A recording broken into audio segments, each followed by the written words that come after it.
આ world photography દિવસ નિમિત્તે શહેરના સર્વે ફોટોગ્રાફરોને મારા તરફથી ખૂબ ખૂબ અભિનંદન. આ સતત અમારું 11મું એક્ઝિબિશન છે, જે અમે દર વર્ષે વર્લ્ડ ફોટોગ્રાફી દિવસ નિમિત્તે કીર્તિ મંદિર ખાતે કરતા હોઈએ છીએ અને ઘણી મોટી સંખ્યામાં અહીંયા લોકો આવે છે, અમારા ફોટોગ્રાફ જુએ છે અને માણે છે આ ઉત્સવને અમારા.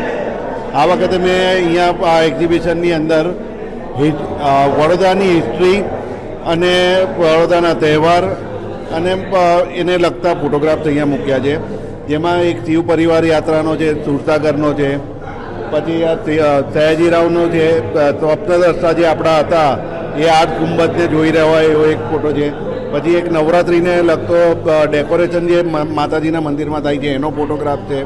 એવા વૈવિધ્યસભર ફોટોગ્રાફ્સ અહીંયા મૂક્યા છે અને એ જ અપેક્ષા છે કે લોકો અહીંયા આવે અને માણે અને કંઈક નવું શીખવા મળે તો શીખે. પ્રણય શાહ, દિવ્ય ભાસ્કર ફોટોગ્રાફ.